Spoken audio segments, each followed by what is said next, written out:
අපි කාටත් අපේ ජීවිතවල අකුසල් ප්‍රහාණය කරගන්න උපකාර වෙන වීරියවන්ත ජීවිතයක් පිළිබඳවයි. ඒ තමයි අංගුලිමාල මහරහතන් වහන්සේ ගැන. හැබැයි අංගුලිමාල කියපු ගමන් බොහෝ දෙනෙකුට තියෙන ප්‍රශ්නේ තමයි ඇයි මේ අංගුලිමාල මෙච්චර මිනී මරලා? කෝ මේවැ විපාක? කොහොමද නිවන් දකින්න පුළුවන් වුනේ? අංගුලිමාලට මේවැ විපාක ලැබුණ නැද්ද? එච්චර මිනී මරපු පව්කාරයෙකුට කොහොමද රහත් වෙන්න පුළුවන්කම ලැබුණේ? අන්න ඒ වගේ ප්‍රශ්න බොහෝ දෙනෙක් අහන ප්‍රශ්න. ඒ නිසා ඔබට මේ ධර්ම දේශනාව ශ්‍රවණය කරද්දී මේ ප්‍රශ්න බොහෝ ප්‍රමාණයක් निराවරණය වෙලා ඒ ප්‍රශ්න වලට ඔබටම උත්තර ලැබෙලා ඔබට ධර්මයේ ගැන අංගුලිමාල මහරහතන් වහන්සේ ගැන තියෙන සියලු සැක සංකා නැති කරගන්න අවස්ථාව ලැබේ. පින්වතුනි, එදා අපේ බුදුරජාණන් වහන්සේ වැඩ සිටිය කාලේ පසේ නදී කොසල් රජුරුවන්ගේ පුරෝහිත බ්‍රාහ්මණයෙක් වෙච්ච භග්ගව කියන බ්‍රාහ්මණතුමාටත් මන්තානි කියන බැමිණියටත් දාව තමයි මේ අංගුලිමාල කියන කෙනා උපදින්නේ. එදා නම අහිංසක. අහිංසක කියලා තමයි නම තියන්නේ. එදා මේ මන්තානි කියන බැමිණිය එදා රාත්‍රී සොර නැගතකින් තමයි මේ දරුවා බිහි වෙන්නේ. මේ දරුවා බිහි වෙච්ච දවසේ මහා රාත්‍රී දරුවා ඉපදිච්ච වෙලාවේ එදා රජ්ජුරුවන්ගේ මාලිගාවේ තිබ්බ අවි ආයුධ සියල්ල දිලිසෙන්න පටන් ගත්තා. ඒ වගේම රජ්ජුරුවන්ගේ මගුල් කඩුව දිලිසෙන්න පටන් ගත්තා. මුළු මාලිගාවේම ආයුධ සෙලවෙමින් මේවා දිලිසෙන්න පටන් ගත්තා. රජ්ජුරුව මහා රාත්‍රී මේක දැකලා බිය ජනක හැඟීමක් ඇති කරගත්තා. මොකක් හෝ විපතක්. එක්ක මගේ රාජ්‍යයට විපතක්ද, මගේ රටවැසියන්ට විපතක්ද, මට විපතක්.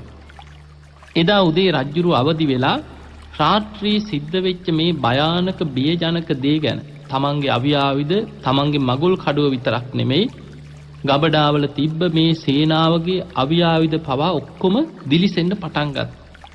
මොකක්ද මේ ගැන කියලා රජ්ජුරුව කල්පනා කර කර ඉන්නකොට භග්ගව කියන බ්‍රාහ්මණතුමා බොහෝම සතුටෙන් උදේ දුවගෙන ආව රජ්ජුරුව මුණ ගැහින්. ඇවිල්ලා රජතුමාට කියනවා, රජතුමනි, ඊයේ රාත්‍රී මගේ බිරිඳ මන්තානි බැමිණිය දරුවෙක් ප්‍රසූත කරා. ඒ වෙලාවෙම රජ්ජුරුව කියා හිටියා ඒ විතරක් නෙමෙයි ඊයේ රාත්‍රී මම මේ වගේ මහා බියජනක අත්දැකීමක් ලැබුවා. මගුල් කඩුව මේ කඩු රාජකීය කඩු දිලිසෙන්න පටන් ගත්තා. මාලිගාවේ මේ වගේ දේවල් ඇති වුණා කියලා රජ්ජුරුව කියනකොට මේ බ්‍රාහ්මණතුමා ඒ වෙලාවේ කල්පනා කරා රජ්ජුරුව ළඟ ඉන්නවා අනාවැකි කියන්න පුළුවන් මේ බමුණු. මේ බමුණු ගෙන්නලා තොරතුරු අහනකොට අර දරුවා ඉපදිච්ච වෙලාව නැකත අනුව මේ අය කියා හිටියා මේ දරුවා ඉපදිලා තියෙන සොර නැකතකින්. මේ දරුවා අනාගතයේ බොහොම දරුණු හොරෙක් බවට පත් වෙනවා. විශාල පිරිසක් මේ ළමයා අතින් අනාගතයේ මැරුම් කනවා. මේ කරුණු කියා හිටියා මේ බ්‍රාහ්මණවරු. ඒ වෙලාවේ රජ්ජුරුව මේක අහගෙන ඉඳලා අර භග්ගව කියන බ්‍රාහ්මණතුමා දිහා බලනකොට මේ බමුණා රජ්ජුරුවන්ගේ පුරෝහිත බ්‍රාහ්මණය රජ්ජුරුවන්ට තියෙන පක්ෂපාතී භාවය නිසාම රජ්ජුරුවන්ට ලං වෙලා කියන රජතුමනි, එහෙමනම් මේ දරුවා මම මරන්නද කියලා. මේ ඉපදිච්ච පුංචි වයසේ දරුවගේ තාත්තා තමයි භග්ගව බ්‍රාහ්මණය අහන්නේ රජ්ජුරුවන්ගෙන්, රජතුමනි, මේ දරුවා අනාගතයේ මේ වගේ දරුණු මිනිමරුවෙක් වෙනවනම්, විශාල දරුණු හොරෙක් වෙනවනම් මේ දරුවව මම මරන්නද කියලා ඇහුවා. හැබැයි ඒ වෙනකොට පසේ නදී කොසල් රජ්ජුරුව බුදුරජාණන් වහන්සේගෙන් ඉතින් බණ අහලා උන්වහන්සේව දැන අඳුනගෙන බොහොම සද්ධාවෙන් හිටියේ. ඒ නිසා පසේ නදී කොසල් රජ්ජුරුව කල්පනා කරා පුංචි දරුවෙක් ඉපදිච්ච ගමන් මේ දරුවව මරනවා කියන්නේ මේක බොහොම පාපී අකුසලයක්. ඒ වෙලාවේ රජ්ජුරුව කොසල් රජ්ජුරුව අනාවැකි කියන අයගෙන් අහනවා මේ දරුවා අනාගතේ තනි හොරෙක්ද වෙන්නේ, හොර නායකයෙක්ද වෙන්නේ? විශාල පිරිසක හොර නායකයෙක් වෙනවද? එහෙම නැත්නම් තනියෙන් හොරකම් කරමින් මිනී මරණ කෙනෙක් වෙනවද? මේ නැකත් සියල්ල පරීක්ෂා කරපු මේ බ්‍රාහ්මණුරු කියන රජතුමනි, හොර නායකයෙක් නෙවෙයි, තනි හොරෙක් බවට පත් වේ. ඒ වෙලේ රජ්ජුරුව ඒක ඒ තරම් බියජනක දෙයක් නෙවෙයි. රජ්ජුරුව කල්පනා කරා මගේ ළඟ මෙච්චර සේනාවක් ඉන්නවා. ඉතින් තනි හොරෙක් නම් අනාගතේ එයාව අල්ලගන්න එක මට හැටි දෙයක් නෙමෙයි. ඒ නිසා ওই පුංචි දරුවව දැන් පුංචි වයසේ අනතුරක් කරන්න එපා. ඔහි ලොකු මහත් වෙන්න බලමු. අනාගතේ එහෙම වුණොත් අපි ඒකට කරුණු යොදමු කියලා ඔන්න අර පියතුමාට භග්ගව බ්‍රාහ්මණතුමාට දැනුම් දුන්නා. දැන් ওই විදිහට තමයි මේ කුමාරයා ඉපදුනේ. හැබැයි නම තිබ්බා. ඒකට හේතුව තමයි මේ ආයුධ දිලිසුණත්. මේ මාලිගාවේ තියෙන අවි ආයුධ දිලිසුණාට මේ කිසිම ආයුධයකින් කෙනෙකුට හිංසාවක් පීඩාවක් උනේ නැහැ. අන්න ඒ නිසා අහිංසක කියන නම එදා මේ භග්ගව බ්‍රාහ්මණතුමා මේ මුල් කරගෙන තමයි එදා අහිංසක කියන නම තිබ්බේ. මේ දරුවා ටිකක් තරුණ වයසට එනකොට රාජකීය පුරෝහිතයෙකුගේ බ්‍රාහ්මණවරේ අර රාජකීය දරුවෝ රාජකුමාරවරු ඒ වගේම පුරෝහිතවරුන්ගේ දරුවන් අධ්‍යාපනය ලබන දිසාපාමොක් ඇදුරුතුමා ළඟට මේ දරුවා යොමු කරා ශිල්ප ශාස්ත්‍රය හදාරා. එදා මේ අහිංසකත් මේ පිරිසත් එක්ක දිසාපාමොක් ඇදුරුතුමා ළඟට ගිහිල්ලා ශිල්ප ශාස්ත්‍රය හදාරන්න පටන් ගත්තා. ඒ වෙනුවෙන් ගිහිල්ලා බොහෝ කාලයක් තිස්සේ තමන් කැපකිරීම කරමින් දිසාපාමොක් ඇදුරුතුමා ළඟ නතර වෙලා අනෙක් රාජකීය දරුවන් අනෙක් අයත් එක්ක එකට දැන් ශිල්ප ශාස්ත්‍රය බොහෝ කාලයක් හදාරන. මෙහෙම ඉන්නකොට අනෙක් දරුවන් අතර මේ රාජකීය රජ පවුල්වල රාජකුමාරවරු ඉන්නවා. නොයෙක් ප්‍රදේශ වලින් ආපු රජවරුන්ගේ දරුවෝ, ඒ වගේම බ්‍රාහ්මණවරුන්ගේ දරුවෝ මේ හැමෝටම වඩා මේ අහිංසක පුදුම දක්ෂ කෙනෙක්. යමක් කියපු පමණින් ඒක වටහා ගන්නවා. පුදුම හැකියාවන් දක්ෂතාවන් පෙන්නනවා. ඒ නිසාම දිසාපාමොක් ඇදුරුතුමාගේ හිත දිනාගත්ත බොහෝම දක්ෂම දරුවෙක් බවට පත් වුණා. දිසාපාමොක් ඇදුරුතුමා අනෙක් දරුවෝ සියලු දෙනාට වඩා වැඩිපුරම ආදරෙන් සැලකුවේ මේ අහිංසකට. ඒ කාලේ තිබිච්ච චාරිත්‍රයක් තමයි ඒ දිසාපාමොක් ඇදුරුතුමාගේ දුව දියණිය ඒ තමන්ගේ ශිෂ්‍ය පිරිස අතර ඉන්න දක්ෂතම ශිෂ්‍යයාට සරණ පාවලා දෙනවා. ඉතින් මේ නිසා අනිත් රාජකුමාරවරු අනිත් දරුවෝ අර දුව ගැනත් යම් කිසි හැඟීමක් හිතේ තිබුණා. මේ අහිංසකට තමයි මේ ඇදුරුතුමාගේ දුව ලැබෙන්නේ අහිංසක බොහොම දක්ෂය. ඒ නිසා මේ ශිල්ප ශාස්ත්‍ර අවසන් වෙනකොට දිසාපාමොක් ඇදුරුතුමා තමන්ගේ දුව අහිංසකට ලබලා දෙයි. අන්නේ තරහ හිතේ ඉරිසියාවක් තිබුණා. මේ අතර දිසාපාමොක් ඇදුරුතුමා යම් කිසි කටයුත්තක් නිසා ටික කාලයක් මේ අධ්‍යාපනය ලබන මේ තැනින් ගමනක් යන්න සිද්ධ වුණා. මේ ගමන ගිහිල්ලා එන්න මාස 2-3ක් ගත වෙනවා. ඒ වෙලාවේ දිසාපාමොක් ඇදුරුතුමා අර ශිෂ්‍යෝ සියලු දෙනාම ඉදිරියට ඇවිල්ලා Taman මෙහෙම ගමනක් පිටත් වෙලා යන බව දැනුම් දීලා මේ අතරින් හිටිය අහිංසකට කතා කරලා පිරිසට කියනවා අද මං මෙතනින් පස්සේ මම එනකම් මේ වැඩ කටයුතු සියල්ලම බලා ගන්න අහිංසකට පවරනවා. මේ අහිංසක කියන දේ අහගෙන ඔහුගේ ඒ කියන දේවල් හොඳට පිළි අරගෙන හොඳින් ඉන්න ඕන කියලා හැමෝටම අවවාදයක් කරලා අහිංසකව නායකත්වයට පත් කරලා ගමන පිටත් වෙලා ගියා. දැන් ගමන පිටත් වෙලා ගිහිල්ලා මාස 2-3ක් තිස්සේ තමන් ඒ කටයුතු ඔක්කොම කරලා ආපහු දිසාපාමොක් ඇදුරුතුමා ආපහු ආවා. ඒ එන අතරතුර දැන් අහිංසක බොහොම හොඳයි, හැමෝටම බොහොම හොඳින් සලකනවා. දිසාපාමොක් ඇදුරුතුමාගේ පවුලේ අයගේ හැමෝගෙම හිත් දිනාගෙන මේ දරුවන්ටත් Taman දන්න ශිල්ප ශාස්ත්‍ර අනිත් අයටත් කියලා දෙමින් කටයුතු කරගෙන හිටියා. ඒ අතරේ මේ අය එකතු වෙලා ඔන්න කුමන්ත්‍රණයක් දියත් කරා. ඒ තමයි කට්ටිය කතා වුණා අපි ආවට පස්සේ දිසාපාමොක් ඇදුරුතුමාට මෙන්න මේ විදිහට කියමු. හැබැයි අපි ඔක්කොම ගිහින් කිව්වට පිළිගන්නේ නැහැ. අහිංසක ගැන බොහොම සද්ධාවෙන්, බොහොම විශ්වාසයෙන්, බොහොම එයා ගැන භක්තියෙන් තමයි ඉන්නේ. ඒ නිසා අපි කණ්ඩායම් 3කට බෙදිලා අපි වෙන වෙනම ගිහිල්ලා මේ විදිහට එකම කතාවක් කියමු කියලා ඔන්න කතාවක් ගොතාගත්තා. දැන් දිසාපාමොක් ඇදුරුතුමා ඇවිල්ලා තමන්ගේ ශිෂ්‍ය පිරිස එකතු කරලා ඇහුවා කොහොමද? මම නැති කාලේ හොඳින් හිටියද? අහිංසක හොඳට මේ අයව බලාගත්තද? අහිංසක හොඳට අවවාද කරාද?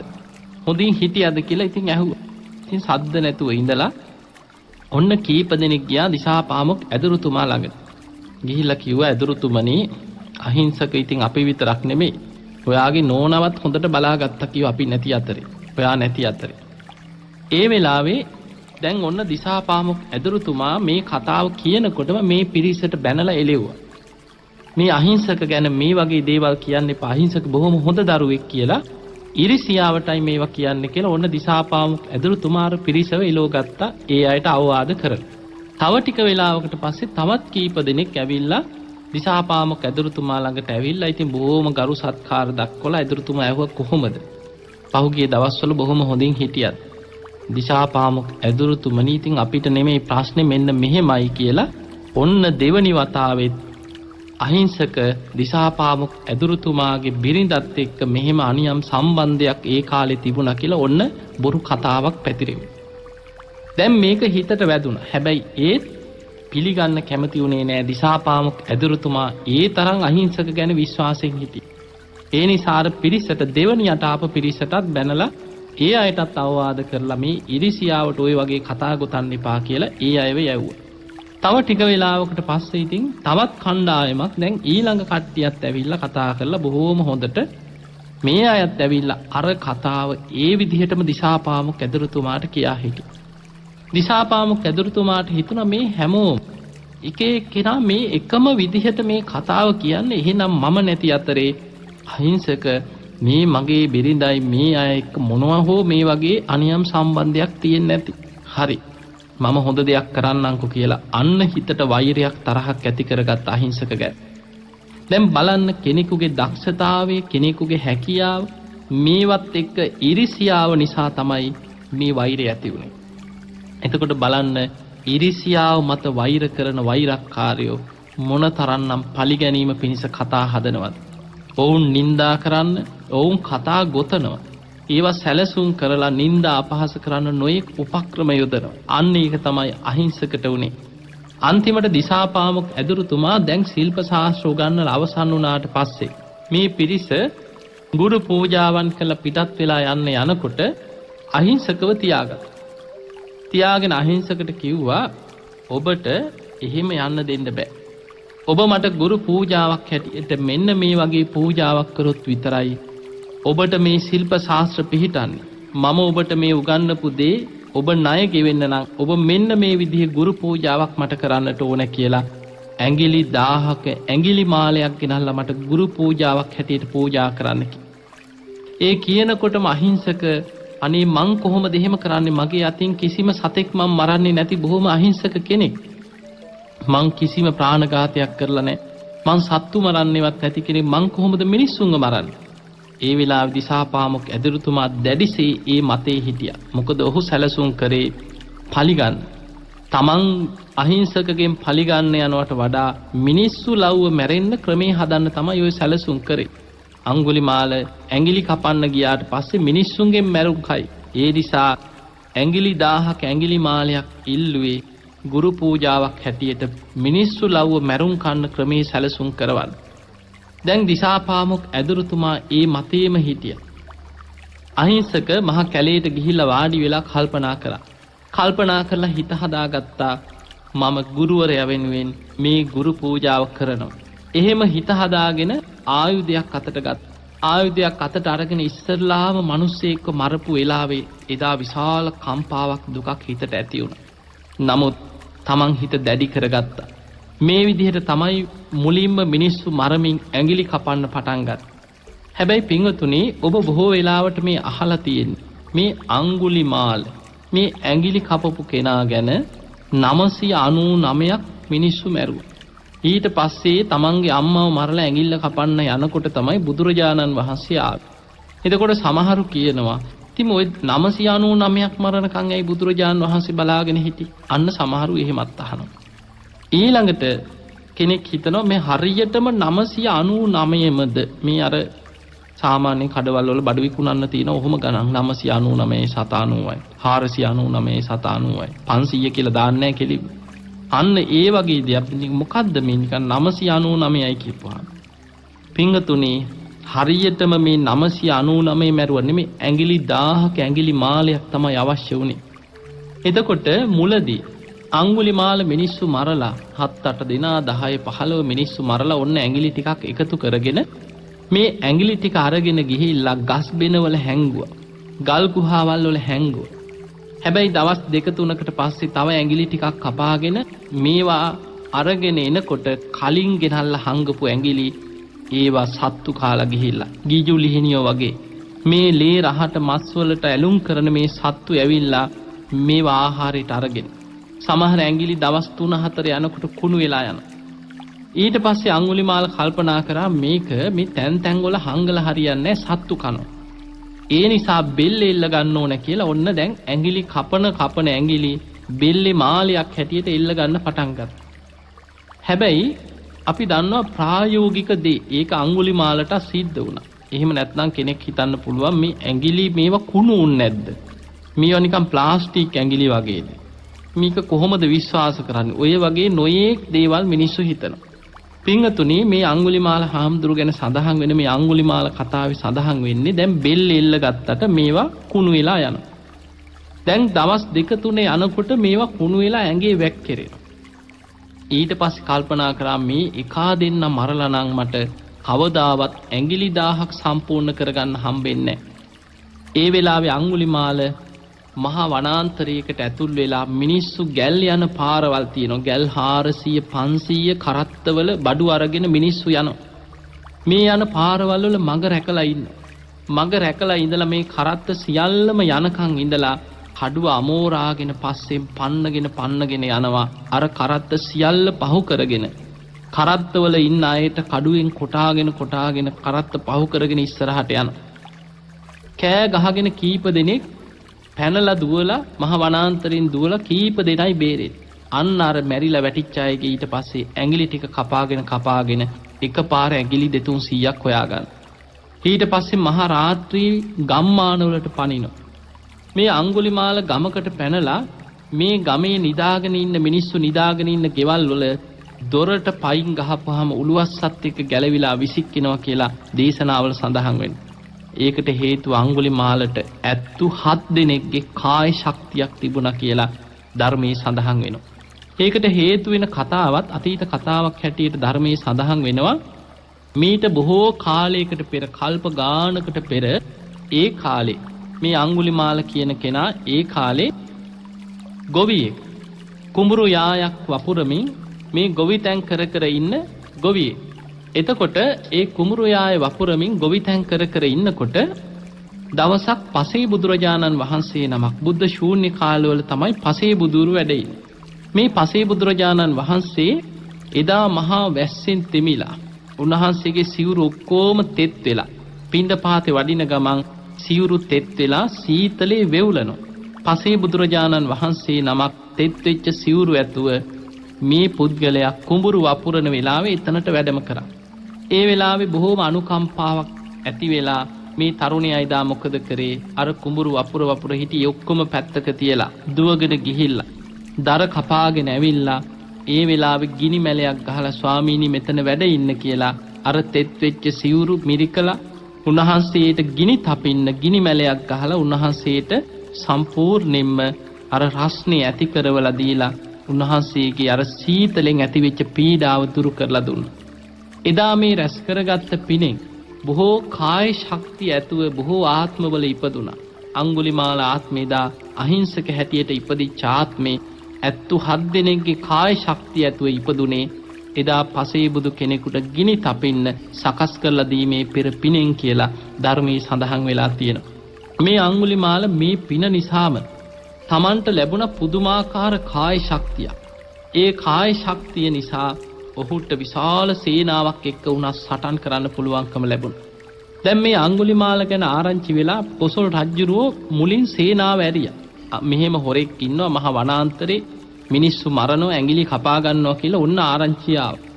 රජුරෝ මුලින් රජුරුවන්ගේ සේනාව යුද බටයන් ඔන්න කීප දෙනෙක් පිටත් කරා.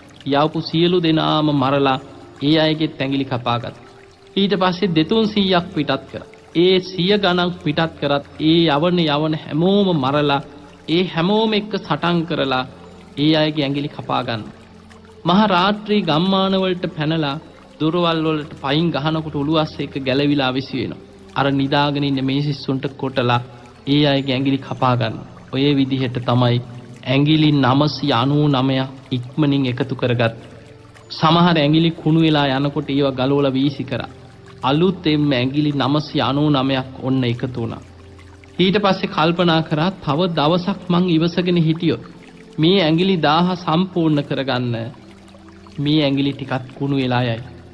ඒ නිසා කවුරු වුණත් මගේ ඉස්සරහට මුණ ගැහුනොත් අද මම මරනවාමයි කියලා එදා හිත ඉන්නකොට එදා කොසල් රජුරෝ තමන් මේ අංගුලිමාලව අල්ලන්න යවපු සේනාවල් කීපයක්ම අංගුලිමාල අතින් මැරුම් කාලා. එදා කොසල් රජුරෝ තමන්ගේ මහා යුද්ධවලට යන සිවුරංග සේනාවම සූදානම් කරගත්. හරියට රටක් අල්ලන්න යනවා වගේ.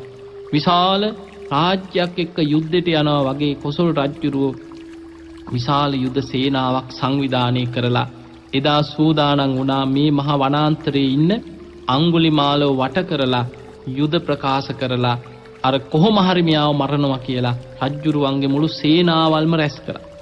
ඒ වෙලාවේ බග්ගව කියන බ්‍රාහ්මණතුමා මේ කාරණේ දැනගෙන ගිහිල්ලා මන්තානි බැමිණියට කියනවා අපේ පුතාව එන්න ඕනේ. එදා අනාගත අනාවැකි කියපු ඒ අනාවැකි වල විදිහට දිසාපාමොක් ඇදුරුතුමා ළඟට අපි ඇරියට අනිවාර්යෙන් ඔය අපේ පුතා විය යුතුයි ඔය මහ වනාන්තරයේ ඉඳන් මේ මිනී මරනවා කියලා මේ රජ්ජුරුවන්ට පණවිඩ ඇවිල්ලා තියෙන්නේ. අංගුලිමාල කියලායි මිනිස්සු කියන්නේ. අනිවාර්යෙන් අපේ පුතා විය යුතුයි.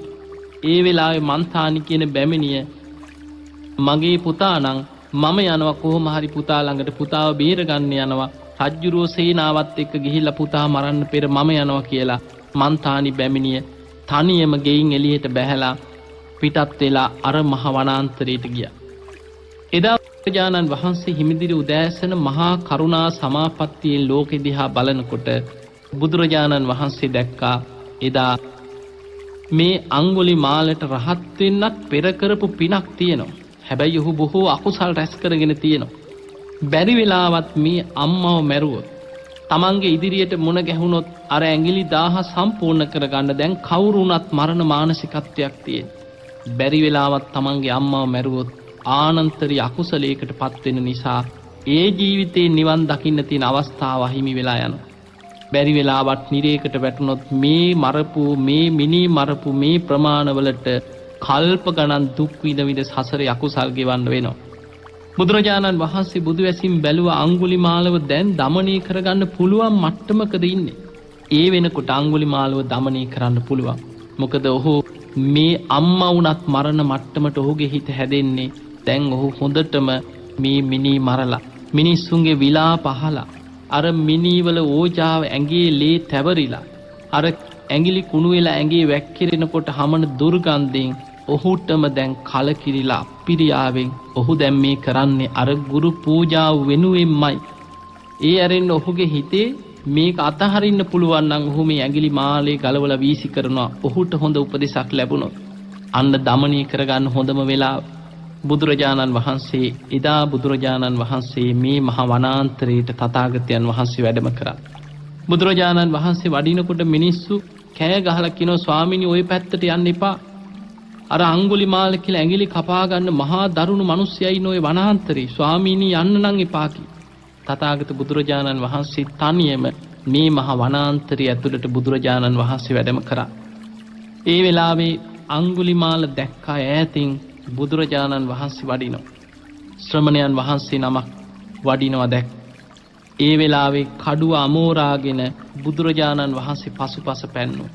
දැන් බලන්න සමහරු හිතනවා ඇයි බුදුරජාණන් වහන්සේ මේ මෙච්චර 900 ගානක් මේ 1000 ගානක් මරණකම් ඇයි මේ බලන් හිටියේ? පින්වතුනි බුදුවරු ලෝකෙට පහළ වෙන්නේ මේ මිනි මරණේව නවත්තන්න නෙමෙයි. බුදුරජාණන් වහන්සේ මේ ලෝකේ ඒ කාලේ බුදුරජාණන් වහන්සේ වැඩ සිටියේ කාලෙත් රජවරු යුද්ධ කරගත්. දහස් ගණන් මිනිස්සු මැරුණා. ඒ රටවල් අතර යුද්ධ ඇති වුණා. බුදුරජාණන් වහන්සේ මේ ප්‍රාතිහාරයේ පාලමේ යුද්ධ නවත්තන්න යුද පෙරමුණු වලට ගිහිල්ලා බුදු කෙනෙක්ගේ කාර්යය මේ එකිනෙකාගේ යුද්ධ නවත්තන එකක් නෙමෙයි. බුදුරජාණන් වහන්සේ වැඩ සිටිද්දීම තමන්ගේ ඥාතීන්ව පවා ශාක්‍ය වංශික පිරිස 60000ක් දෙනා විදුඩබ රජුරෝ කපලා කොටලා මරණයට පත් කරා.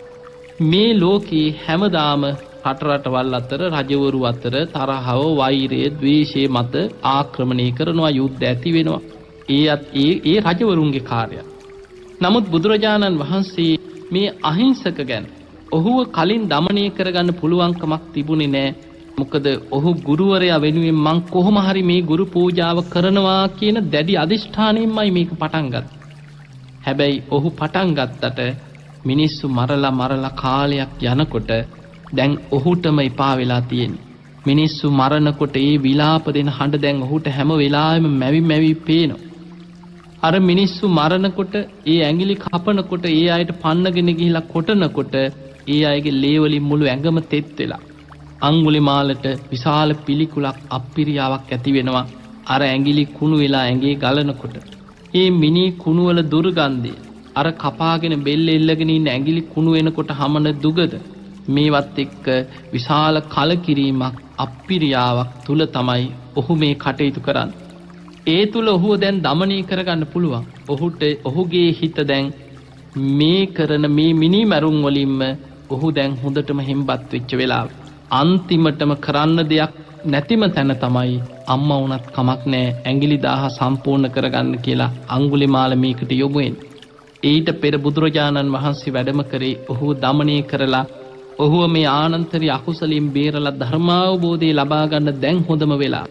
හැබැයි පින්වතුනි බුදුරජාණන් වහන්සේ වැඩියා කියලා අනේ බුදුරජාණන් වහන්සේ වඩිනව නේද කියලා අර ඇඟිලිමාලේ පැත්තක තියලා දන ගහගෙන වැඳගෙන හිටියේ නැහැ. එතකොට බලන්න අඟුලිමාලගේ හිතේ ස්වභාවය අඟුලිමාල ඈතින් බුදුරජාණන් වහන්සේ වඩිනවත් දකින්නකොටත් කඩුව අමෝරාගෙන ඔහි හිටු මහන කියලා බුදුරජාණන් වහන්සේට කොටන්න අර කඩුව අමෝරාගෙන උන්වහන්සේගේ පසුපසින් පැන්නුවා. හැබැයි තථාගත බුදුරජාණන් වහන්සේ උන්වහන්සේ මහා ප්‍රාතිහාර ජනකයි. බුදුරජාණන් වහන්සේ 이르දි ප්‍රාතිහාරයක් පෑවා. උන්වහන්සේ බොහෝම හිමින් තථාගතයන් වහන්සේ වඩින්නේ. හැබැයි මේ අඟුලිමාල දුවනවා බුදුරජාණන් වහන්සේට ඔහේ හිටු මහන කිය කඩුව අමෝරාගෙන දුවනවා එක තැනමයි. බුදුරජාණන් වහන්සේට ලං වෙන්න බෑ. බුදුරජාණන් වහන්සේ මේ විදිහේ ප්‍රාතිහාරයක් පෑවා. දැන් අඟුලිමාල බැලුව මොකක්ද මට මේ වෙන්නේ? එක තැන දුවනවා බුදුරජාණන් වහන්සේට ලං වෙන්නවත් බෑ. ඒ වෙලාවේ කෑ ගහලා කියනවා ශ්‍රමණේ ඔහොම නවතින්න කියලා. අන්නේ වෙලේ බුදුරජාණන් වහන්සේ බොහෝම කාරුණික හිතකින් බුදුරජාණන් වහන්සේ වදාලා අඟුලිමාල මම නතර වෙලා ඉන්නේ ඔබ නවතින්න කියලා. ඒ වෙලේ අඟුලිමාල කියන්නේ බොහොම බුද්ධිමත් කෙනෙක්. දිසාපාමොක් ඇදුරුතුමා ළඟ හිටියේ එදා දක්ෂම ශිෂ්‍යයා. ඔහු අහනවා ශ්‍රමණියෝ බොරු කියන්නේ නැහැ. ඔබ මේ යන ගමන් ඔබ නැවතුණා කියලායි බොරු කියන්නේ කියලා ඇහුවා. බුදුරජාණන් වහන්සේ අන්නේ වෙලාවේ ධර්මයේ මතු කරමින් බුදුරජාණන් වහන්සේ අඟුලිමාලට වැටහෙන විදිහට බුදුරජාණන් වහන්සේ වදාලා අඟුලිමාල මම ඉපදෙමින් මැරෙමින් යන සංසාර ගමන නවත්තපු කෙනෙක්.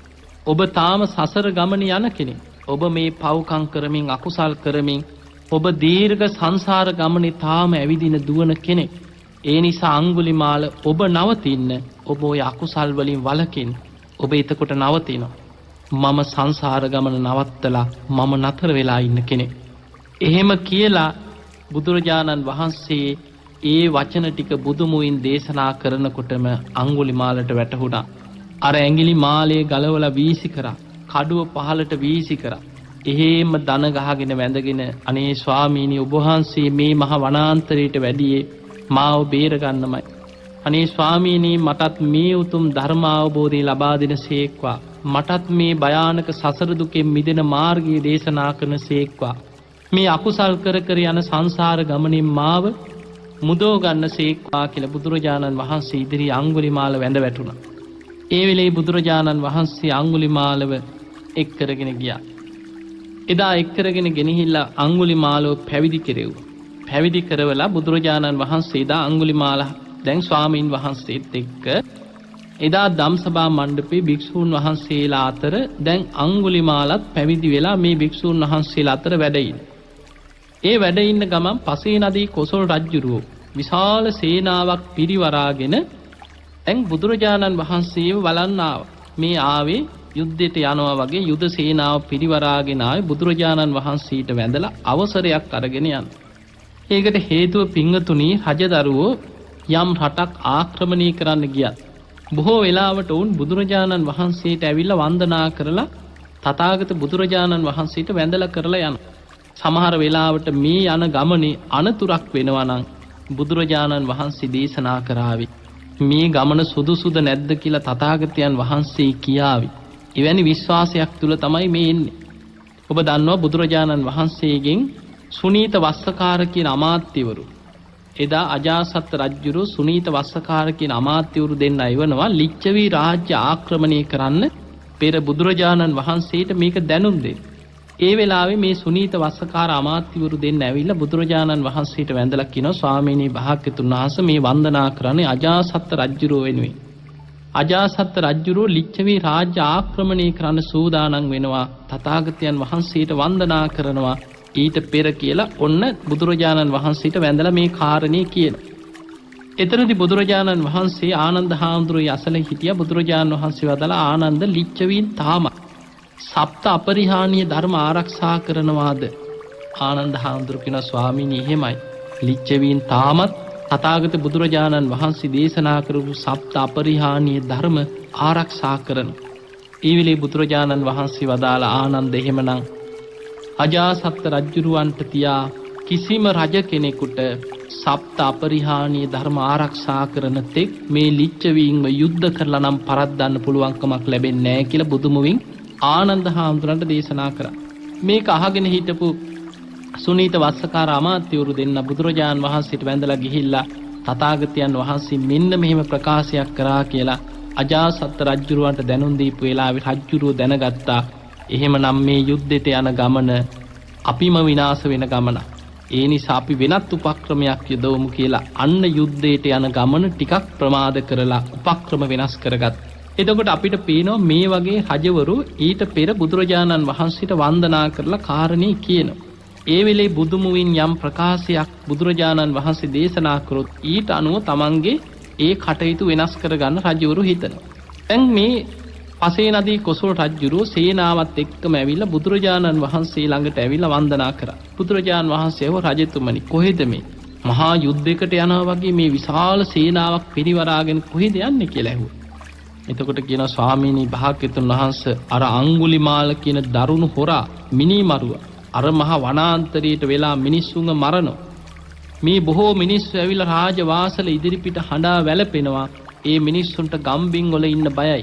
ගම් වලට පැනලා නිදාගෙන ඉන්න මිනිස්සුන්ව මරනවා. ඒ නිසා ස්වාමීනි මම මේ ප්‍රදේශේ රජුරුව හැටියට මගේ වගකීම මම මේ විශාල සේනාවක් අරගෙන යන්නේ මේ අඟුලිමාල කියන මේ හොරාව මරා ගන්න කියලා. ඔහුව මරන්නේ කියලා. ඒ වෙලේ බුදුරජාණන් වහන්සේ අහනවා රජතුමනි ඔය අඟුලිමාල බැරි වෙලාවත් පැවිදි වුණොත් එහෙම සීල ගුණ දහම් රැකගෙන පැවිදි ජීවිතයක් ගත කරොත් ඔබ මොකද කරන්නේ? ස්වාමීනි බැරි වෙලාවත් අඟුලිමාල පැවිදි වුණොත් නම් සීල ගුණ දහම් රැකගෙන ධර්මානුකූල ජීවිතයක් ගත කරොත් මම ඔහුට සමාව දෙනවා. මම ඔහුට අනෙක් භික්ෂූන් වහන්සේලාට වගේම සිවුරු පිරිකර පූජා කරමින් සිව්පසෙන් අප උපස්ථාන කරන මම ඔහුට ගරු කරනවා.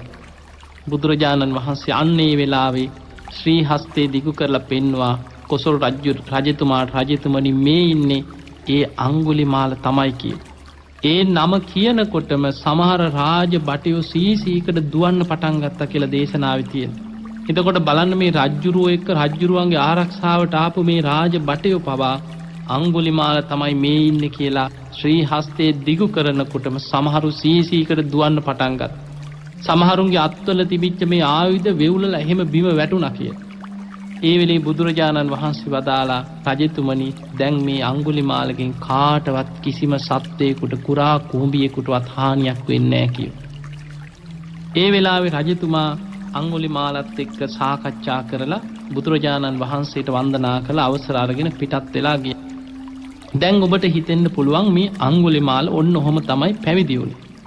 දැන් ඉතින් පැවිදි වුණාට පස්සේ ඉතින් දැන් කරදර ඔක්කොම ඉවරයිනේ. දැන් අනේ පාඩුවේ ඉතින් බණ භාවනා කරගෙන දැන් ඉතින් හොඳට සීල සමාධි ප්‍රඥා වඩාගෙන නිවන් දකින්න ඇති කියලා ඔහොම තමයි කෙනෙක් හිතන්නේ. පින්වතුනි තමන් කරපු අකුසල් වල විපාක සමහර කර්ම මෙලොව මතුවලා විපාක දෙනවා. ඒවට අපි කියනවා ditta ධම්ම වේදනීය කර්ම මෙලොව විපාක දෙන කර්ම තියෙනවා. සමහර කර්ම තියෙනවා මෙලොව නෙමෙයි විපාකේ හම්බෙන්නේ ඊළඟ ජීවිතේ. ඒකට කියනවා උපපච්ච වේදනීය. තවත් කරන කර්මයන්ගේ විපාක තියෙනවා අපරාපරිය වේදනීය විදිහට විපාක එනවා. නිවන් දකින්නකන් සසරේ පස්සෙන් පන්න උපෝපං හැම ආත්මිකම විපාක දිදී ඇවිල්ලා නිවන් දකින්න ආත්මෙත් විපාක ලැබෙනවා.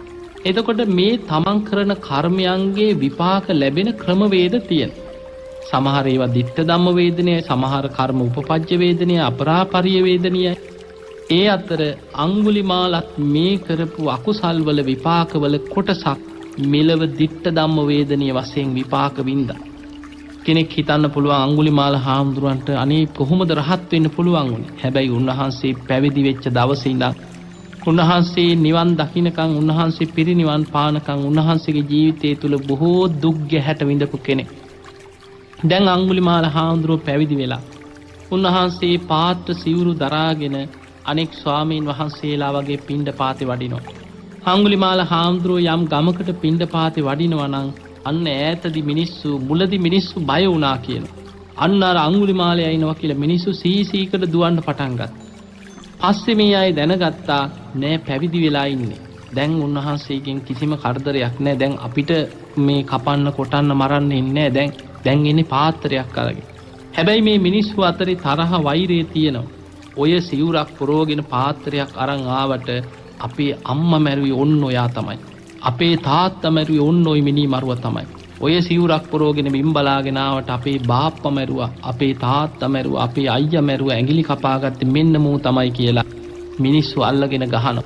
ගමකට ආවනම් ගමේ මිනිස්සු ගහමින් පහර දෙමින් අඟුලිමාල හාමුදුරුවෝ ලේ පෙරාගෙන සිවුරු ඉරාගෙන උන්වහන්සේ නොයේක් විදිහේ පීඩා විඳිමින් ඉස්සර තිබිලා තියෙන මැටි පාත්‍ර භික්ෂුන් වහන්සේලාට මේ පාත්‍ර කුඩු වෙනවා. සිවුර ඉරිලා යනවා. ලේ පෙරාගෙන ගිහිල්ලා බුදුරජාණන් වහන්සේ ඉදිරියේ පෙනී ඉන්නවා. බුදුරජාණන් වහන්සේ අඟුලිමාල හාමුදුරන්ට වීරිය ඇති කරනවා. අඟුලිමාල ඔබ වීරිය වඩන්න. ඔබ අප්‍රමාදී වෙන්න. ඔබ මෛත්‍රියම පුරුදු කරන්න.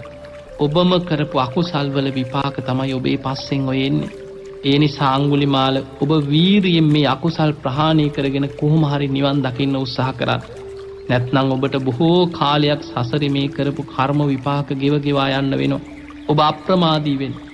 අඟුලිමාල හාමුදුරුවෝ යන තැන පිණ්ඩපාතේ යන පාරවල් වල නොයෙක් මාර්ගවල ඔය වගේ නිතර මිනිස්සුන්ගෙන් ගුටි කන්න පටන් ගත්තා. සමහරු ගල් මුගුරු වලින් දමර ගහනවා, පොළු වලින් ගහනවා.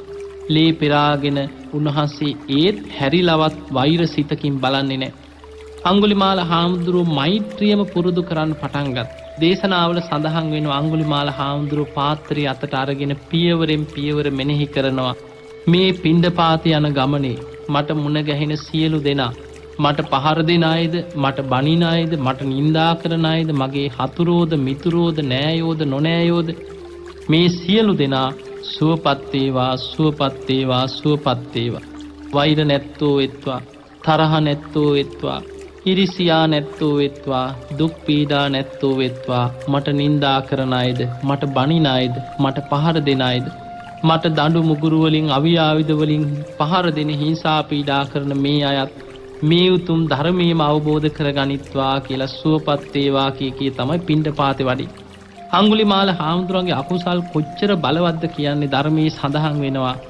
යම් පාරක සමහර වෙලාවට මිනිස්සු රැකලා ගැහුවේ නැතත් ගහකට කවුරු හරි ගලක් ගැහුවොත් ඒ අසලින් අඟුලිමාල හාමුදුරු ගියොත් මේ ගල කැරකිලා එන්නේ අඟුලිමාල හාමුදුරන්ගේ ඔළුවට කියලා. කවුරු හරි ගහකට පළතුරු වලට අඹගෙඩියකට හරි ගලක් පොල්ලක් ගැහුවොත් ඒ අසලින් යනවනම් අඟුලිමාල හාමුදුරු ගියොත් ඔළුවටම කැරකිලා එනවා කියලා. එතකොට බලන්න අපි සාමාන්‍ය කියමනට කියනවා පව්කාරයට අහක යන ගලුත් වදිනවා කියලා. අන්න ඒ වගේ අඟුලිමාල හාමුදුරුවන්ට මේ තරම් දරුණු අකුසල් පස්සෙන් පන්න විපාක දුන්නා. උන්වහන්සේ නිතරම ගුටි කනවා මිනිස්සුන්ගෙන්. ලේ පෙරාගෙන බුදුරජාණන් වහන්සේ ඉදිරියට වඩිනවා. පිණ්ඩපාති ගියත් නොයෙක් විදිහට ගුටි බැට කෑවා. මේ විදිහට තමයි අඟුලිමාල හාමුදුරුවෝ වීරිය වඩ පටන් ගත්තේ. හැබැයි උන්වහන්සේ පුදුම ශ්‍රේෂ්ඨ කෙනෙක්. මිනිස්සු කොච්චර බැන්නත්, කොච්චර නිඳා කරත්, පොළු වලින් ගැහුවත්, ගල් වලින් ගැහුවත්, අවි ආයුධ වලින් ගැහුවත් ඒ කිසිම කෙනෙක් දිහා තරහසිතකින් බලන්නවත් උන්වහන්සේ පුරුදුනේ නැහැ. පැවිදි වුණාට පස්සේ උන්වහන්සේ හිත හදාගත්තා මම ජීවිතේ අලුතෙන් ඉපදුනා. ආරි ජාතිය මන් දැන් ඉපදිච්ච කෙනෙක්. මගේ පරණ ජීවිතේ මට දැන් අදාළ නැහැ.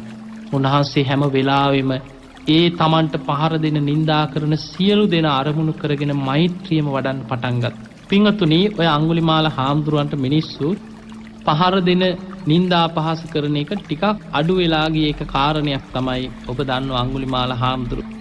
අර දරුවෙක් ලැබෙන්න හිටිය අම්මා කෙනෙක් ළඟට ගිහිල්ලා අඟුලිමාල පිරිත කියපු දවස එදා උන්වහන්සේ පිණ්ඩපාත යනකොට දරුවෙක් ලැබෙන්නේ අම්මා කෙනෙක් වේදනාවෙන් විලාප දෙනවා.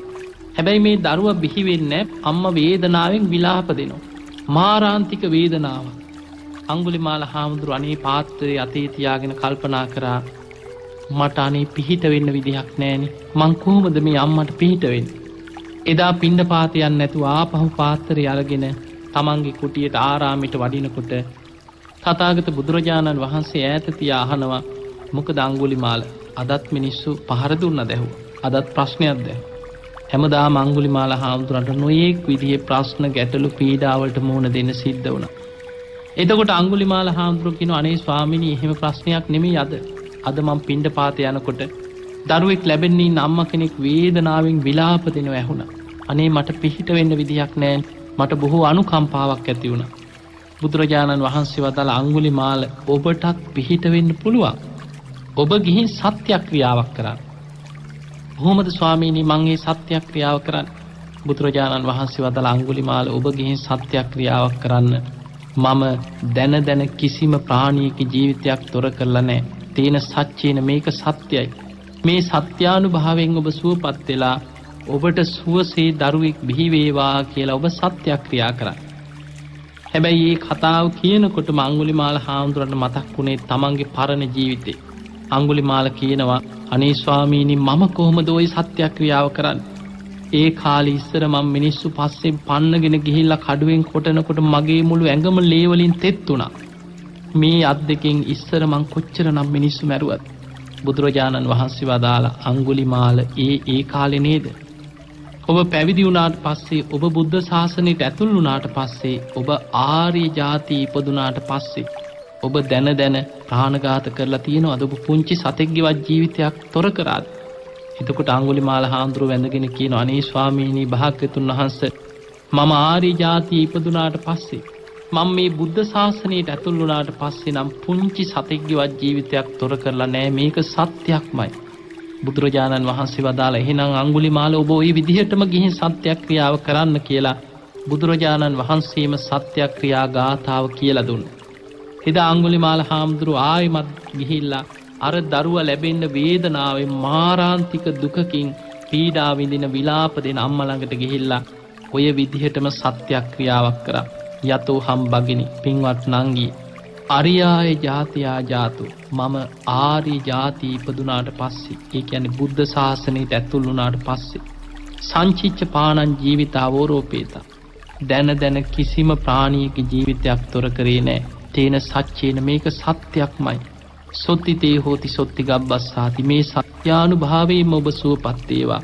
සුවසේ දරුවා බිහි වේවා කියලා සත්‍යක්‍රියාව කරනකොටම වේදනාව නැති වුණා. ඒ සැනින් දරුවා බිහි වුණා.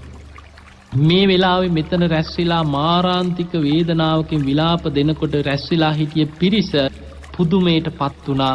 මේ අංගුලිමාල ස්වාමින් වහන්සේ ඇවිල්ලා මේ සත්‍යක්‍රියාව කරනවත් එක්කම අර අම්මා කිසිම වේදනාවක් නැතුව දරුවා බිහි කරා. අන්න එතනදී විශාල කීර්ති රාවයක් මිනිස්සු අතර පැතිරෙන්න පටන් ගත්තා. ඒ කාලේ මිනිස්සු මැරුවට දැන් අංගුලිමාල බොහොම අහිංසක කෙනෙක්. මේ පැවිදි වෙච්ච දවසේ ඉඳන් බුද්ධ ශාසනය තුල නම් පුංචි සතෙක්ගේවත් ජීවිතයක් තොර කරලා නැහැ. සත්‍යයි කියලාම උන්වහන්සේ සත්‍යක්‍රියාවක් කරා ඉදා. ඒ වෙලාවේ කිසිම වේදනාවක් නැතුව දරුවා බිහි වුණා. අන්න එදා ඉඳන් තමයි මිනිස්සුන්ට අංගුලිමාල හාමුදුරුව ගැන ගෞරවයක් හිතේ ඇති වෙන්න පටන් ගත්තේ. දැන් බලන්න පින්වතුනි බුදුරජාණන් වහන්සේ පිරිනිවන් පාල අවුරුදු 2500 ගාණක් වෙනවා. ඒ කාලේ වැඩ සිටි අංගුලිමාල මහරහතන් වහන්සේ ඒ කාලෙම පිරිනිවන් පෑවා.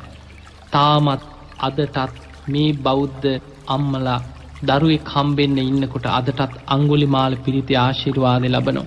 ඔබ බලන්න ඔබේ අම්මා ඔබ ලැබෙන්න ඉන්නකොට අංගුලිමාල පිරිත කිව්වේ නැද්ද කියලා ඔබ අහලා බලන්න. ඔබ අම්මා කෙනෙක් නම් ඔබේ කුසට දරුවෙක් ආපු වෙලාවේ ඔබ දරුවා ලැබෙන්න ආසන්න වෙනකොට පන්සලට ගිහිල්ලා ස්වාමින් වහන්සේලා ලවා අංගුලිමාල පිරිත කියවලා ඒ ආශිර්වාදය අතටත් ලබනවා. බුදුරජාණන් වහන්සේ දේශනා කරා මේ බුද්ධ ශාසනයේ පවතින තාක් ඒ අංගුලිමාල හාමුදුරන්ගේ සත්‍යක්‍රියාව බලගතුයි කියලා. එතකොට පින්වත්නි අපිට පේන කෙනෙක්ගේ ජීවිතය තුළ පෙර වැරදි මොනතරම් වැරදි තිබුණත් කෙනෙකුට බුද්ධ ශාසනය තුළ සම්පූර්ණයෙන්ම නිවැරදි කෙනෙක් බවට පත් වෙන්න පුළුවන්.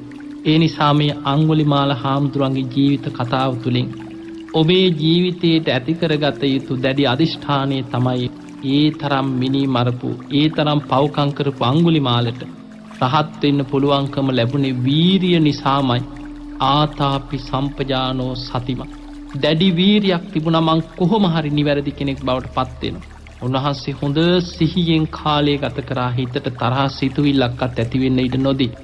හොඳ නුවණක් යෙදෙව්වා. බුදුරජාණන් වහන්සේගේ අවවාද අනුශාසනා ඒ විදිහටම පිළිගත්. පැවිදි වෙච්ච දවසේ ඉඳන් මිනිස්සු කොච්චර Tamanට පහර දුන්නා. ගල් මුල් වලින් ගැහුවා. අවි ආයුධ වලින් පහර දුන්නත් ඒ හැම දෙනා ගැනම සුවපත් වේවා කී මෛත්‍රියම වඩන්න පටන් ගත්තා. එතකොට කෙනෙක්ගේ ජීවිතේ මොනතරම් ද්වේෂ සහිත පුද්ගලයෙක් වුණත් මෛත්‍රිය ඔස්සේ ඔහුගේ හිත দমনය කරන්න පුළුවන්. විසිරෙන හිතක් සමාධියක් ඔස්සේ দমনය කරන්න පුළුවන්. රාග සහිත හිතක් අසුභය ඔස්සේ দমনය කරගන්න පුළුවන්. විතරාගී හිතක් බවට පත් කරගන්න පුළුවන්. ඒ නිසා අඟුලිමාල හාමුදුරුවන්ටත් එදා පුළුවන්කම ලැබුණා තමන්ගේ පරණ වැරදි සියල්ල හදාගෙන කුසල් දියුණු කරගෙන සබ්බ පාපස්සකරණ ඒ පාපී අකුසල් සියල්ලෙන් වැළකීලා කුසලස් උපසම්පදා පැවිදි ජීවිතයේ තුල බුද්ධ ශාසනය තුල ආර්ය ජාති ඉපදුනාට පස්සේ කුසල් දහම් රැස් කරගෙන කුසල් දහම් දියුණු කරගෙන සචිත්ත පරියෝදපණං තමන්ගේ හිත බුද්ධ ශාසනය තුල দমনය කරගන්න සමත විදර්ශනා භාවනා වඩාගෙන උතුම් වූ අරහත්වයට පත් වෙලා මේ බුද්ධ ශාසනය තුල මහරහතන් වහන්සේ නමක් හැටියට පිරිනිවන් පාන්න උන්වහන්සේට පුළුවන්කම ලැබුණා. එහෙමනම් පින්වතුනි, මේ අඟුලිමාල මහරහතන් වහන්සේ එදා අපිට උන්වහන්සේගේ මේ ජීවිත කතාව තුළින් අපිට ගන්න තියෙන ආදර්ශය තමයි අපේ ජීවිත තුල ආනන්තරී අකුසලයක් කරපු කෙනෙකුට විතරමයි මේ බුද්ධ ශාසනය තුල නිවන් අවබෝධ කරගන්න බැරි. මේ ජීවිතේ නිවන් දකින්න බැරි. ඒ අකුසලේ නිසා ඔහුගේ ධර්ම අවබෝධ කිරීමේ කුසලතාවය වැහිලා යනවා. අනික් ඕනෑම කෙනෙකුට වීරියෙන් පරණ වැරදි හදාගෙන අප්‍රමාදීව ධර්මයේ කරා ගිහිල්ලා ජීවිතේ සම්පූර්ණයෙන්ම ධර්ම අවබෝධයේ කරා ජීවිතයක් මෙහෙව ගන්න පුළුවන්. එහෙමනම් ඔබ හැමදෙනාම ඔබේ ජීවිතයේ තුලත් ඔබ දැඩි අදිෂ්ඨානයක් ඇති කරගන්න මම කොහොම හරි මගේ ජීවිතයේ තුල තියෙන මේ පුංචි අඩුපාඩු සුළු වැරදි අඩුපාඩු මේවා හදාගෙන මං සියලු වැරදි අඩුපාඩු වලින් වළකිනවා. සියලු අකුසල් වලින් වළකින කෙනෙක් බවට පත් වෙනවා. මම අප්‍රමාදීව කුසල් වඩාගෙන කුසල් දහම් පින් දහම් දියුණු කරගෙන හිත দমনය කරගෙන මමත් මේ බුද්ධ ශාසනය තුල නිවන් අවබෝධයේ පිණිසම හික්මෙන කෙනෙක් බවට පත් වෙනවා කියන දැඩි අදිෂ්ඨානය ඔබ හැම දිනාගේම ජීවිතවල ඇති කරගන්න. ඒ පිණිස ඔබ හැම දිනාටම ශක්තිය, ධෛර්යය, වීරිය, වාසනාවම ලැබේවා කියලා අපි ආශිර්වාද ප්‍රාර්ථනා කරනවා. පින්වතුනි, අද මේ උතුම් ධර්ම දේශනාවෙන් රැස් කරගත්ත සියලුම පින සියලු දෙවියන්ට අනුමෝදන් කරමු. දෙවියෝ මේ පින් දැක බල අනුමෝදන් වෙත්වා.